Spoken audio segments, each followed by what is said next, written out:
Bonjour et bienvenue dans cette nouvelle vidéo. Nous allons découvrir quelques options spécifiques à la fenêtre à guillotine. Pour les paramètres déjà présentés, nous proposerons une lecture rapide et en musique.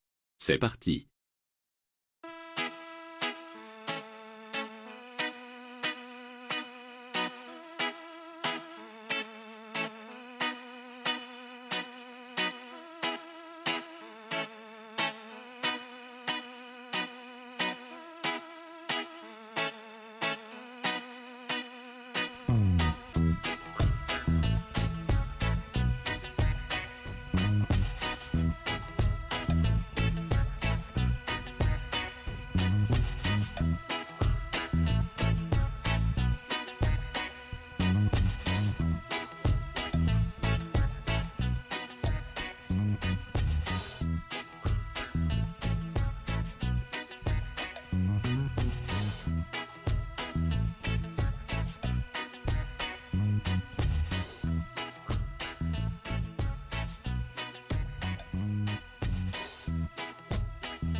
Voyons à présent les différentes configurations d'ouvrants pour la fenêtre à guillotine et ses quincailleries de fonctionnement.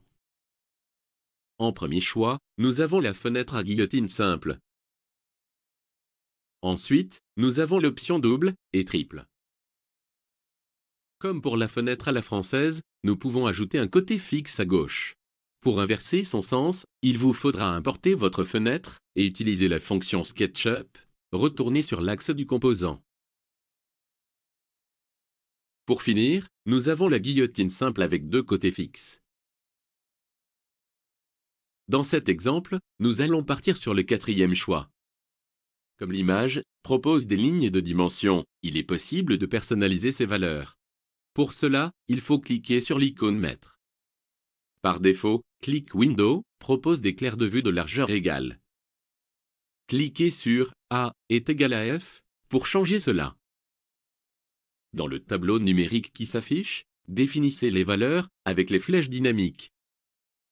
Voyons dès maintenant les différentes quincailleries. Comme toutes les catégories de fenêtres avec des ouvrants, nous avons plusieurs choix de poignées dans la version Pro de Click Window. Le premier choix propose une poignée profilée de largeur ajustable. En second choix, nous avons une poignée simple de style contemporain.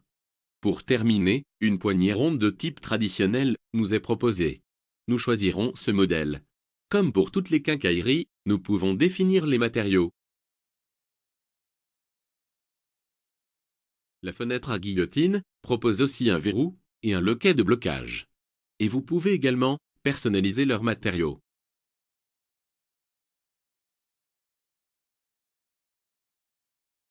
Pour finir, cliquez sur le bâti de fenêtre à actualiser. À présent, nous allons modifier les deux autres fenêtres sans passer par le panneau de commande.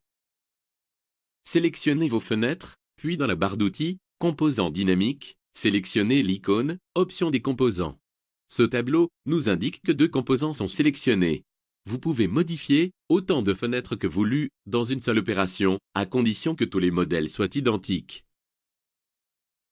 Pour éviter que nos modèles prennent les dimensions de la dernière fenêtre programmée dans le panneau de commande, nous allons choisir l'option « Appliquer les valeurs ci-dessous ». Puis, saisissez les valeurs en hauteur, puis en largeur pour couper le lien avec le panneau de commande.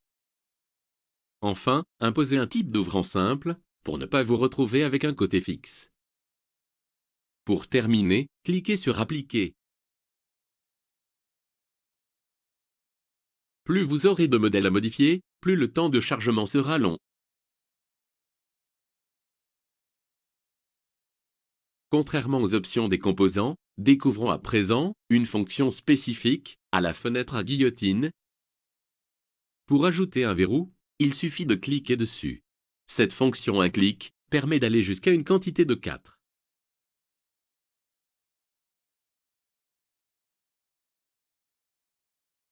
Si vous souhaitez masquer les croisillons d'un ouvrant, vous devez simplement cliquer sur les parts closes. Cette fonction un clic est disponible pour toutes les catégories de fenêtres.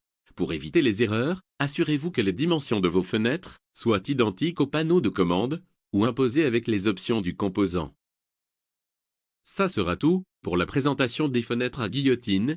Sachez qu'il est possible d'appliquer des impostes, des allèges et toutes les autres options d'ordre général pour une quantité infinie de possibilités. Merci d'avoir suivi cette vidéo. Si vous appréciez nos fenêtres à guillotine, un clic sur j'aime serait un bon moyen de nous le faire savoir. Pour être informé de toutes nos nouveautés, n'hésitez pas à vous abonner à notre chaîne YouTube.